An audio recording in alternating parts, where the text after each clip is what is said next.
Well, people remember you for sure. Um, in trying to keep within the realms of our conversation here, in what you're asking, um, I want to make a spiritual record, but I hate labels, and I'm the biggest user of them. But one word can send people off on a tangent or a direction, thinking the wrong thing. Because Alannah Myles can't do a blues record; it'd be boring. That's why she never did one. And Black Velvet isn't a blues song, but it did what it did anyway. Robert Plant called it that's a blues song with a chorus. That's just a blues song with a chorus. Well, he was right, wasn't he? Blues songs don't have choruses; they repeat themselves over and over again in 12 bars. Mm.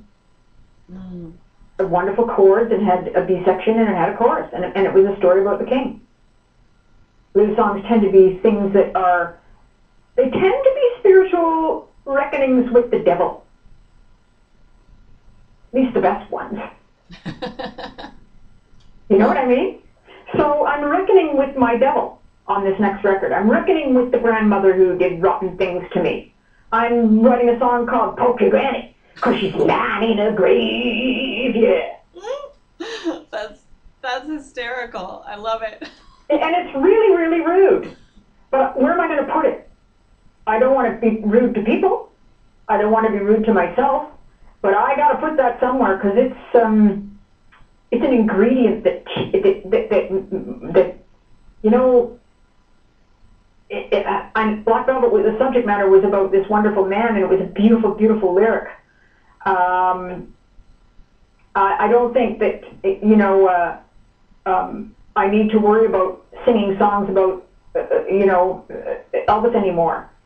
I would like to do maybe, but it is interesting, isn't it, that Elvis was the only artist of his period and ever who had #1 hits in all four categories, including gospel and spiritual, rock and roll and country and pop. Interesting that my spirit was attracted to a song about a man who made a career of spiritual music. I'd like to put a little more of that spirituality into my music, but I'd like it to come from me. I'd like, I really need to feel the urge to get right down into a deeper place, to reckon with my grievances with in my little world, that other people can relate to, in terms of everybody's dealing with choices. There's so many choices out there. There's so many sins of omission. There's so many chances and opportunities for us to do the wrong thing, and very few to do the right. Well, Alannah, I'm really curious with spirituality. I talk about, I mean, this show is about spirituality, and it's interesting that you're openly so brave to talk about the darker side of spirituality, because I find that so many people, they get on this spiritual path and they want to think good thoughts, they want to be happy and positive, and that's wonderful, of course. But it's like blah blah blah. I see get on these blogs, and you know what I'm talking about. And I see this blah blah blah, and I go, shut up. Like it's not all roses and smelly poo. Hoo, hoo. It sucks. And so how do we deal with it? I want reality. I need reality. I got accused from a fan who was it was an unfortunate thing. She was feeling sick, and maybe she's dying of something, and she's chosen to be happy, but evidently not with me. So she takes pot shots and says, you're so selfish, you're this, you're so that, you're so this, you're so that. And I'm thinking, well, gee, you're not very, kind of see why you're dying. Sorry. Oh. Kill our spirits. We let our spirits go. Right now, I could do the same thing. I could be real could be a real grumpy ass, and blamey and negative, and say, oh, well, boo boo boo on me. And I've opted, and terrible things have happened to me. But I'm saving for the book, and there's no point in allowing the darknesses or whatever motivated people to do such dastardly things to affect my forward progress spiritually. Once we get off dwelling on their spiritual progress, we can dwell on our own. You know what I mean? People are really searching, and I think that's what I meant.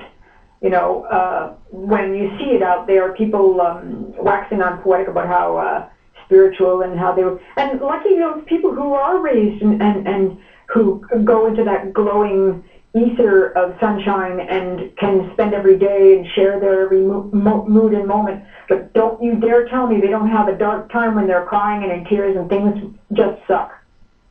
Because they're not human if they don't. Yes, and that's the point I was getting at, is that so many times we deny the fact that we all have dark times, we all have struggles, we all have negative thoughts and beliefs that maybe aren't necessarily happiest for us, but it's part of being human. And I was at this workshop over the weekend, and I kind of came to this, I don't know if it's the first time I've realized this, but so many times that I'll get into a period where I'm low and I'm feeling, I start to judge myself about, well, why am I not happy? Why am I not feeling myself? And I try and push it away and deny those feelings. I can't feel sad today. I can't afford to feel sad. I have to be happy. And what happens is I end up feeling worse. Suppressed it. Exactly. And yet at the same time, when I look back on those periods after I get through the hurdle or through the dark time, while I'm in it, it's harder to see. You kind of have blinders on and your perspective is limited. And that's the time when sometimes the universe or your God or your special angel, sometimes that's the time when they want you to reach out to another human being to help you. Mm-hmm. Because you're not God and can't do it all yourself. And reaching out to the right source of help can really set you on your path. It really can. I know I've done it for others, and I know others have done it for me. Can really set each other on the right path, on a good path. You know? But wonderful therapist, and she's a spiritual lady.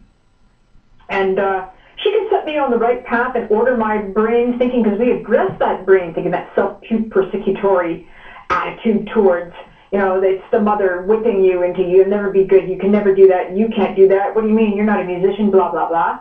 It's the point at which, and I was having a conversation with my sister in California earlier this week about the fact that, yeah, but that broken record inside of us, you know, we got to take responsibility for that broken record. Your mom, you know, you're in your 50s. Mommy is long gone. Mommy, you have no right to blame mommy for what it is that you are now.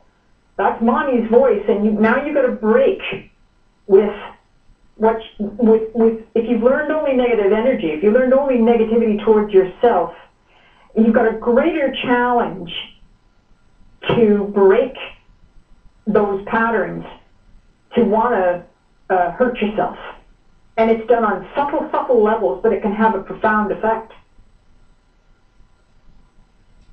That's so true. And I love how you say, you know, because when our childhood really does have a lot to do with who we become as adults. We all make choices. If someone chooses to betray, that's because they felt that's what they needed to do, and they'll have to reckon with that betrayal. And the guilt they will feel will be insurmountable. The one who is betrayed will have to reckon with what brought it on, and I've chosen to see it as a grand opportunity for betterment of my soul, and how do you call it?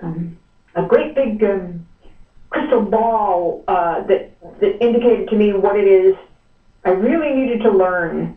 And if I didn't learn it, I would be doomed to repeat it until I did.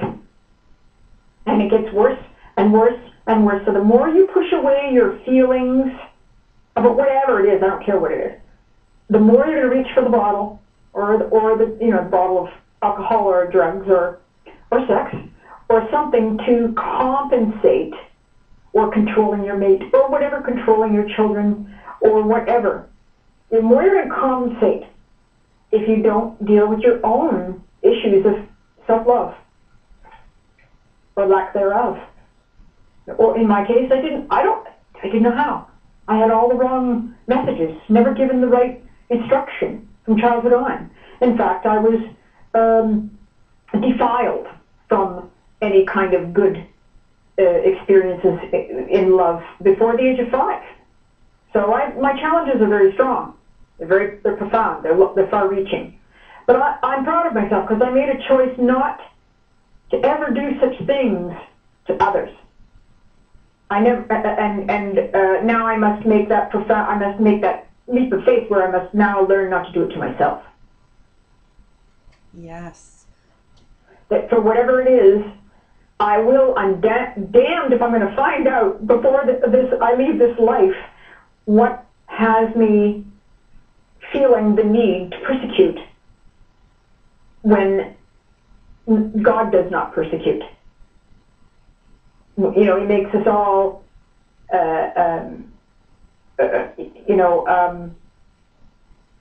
we're all born into, bodies, they say, that we choose prior to arriving that will enhance or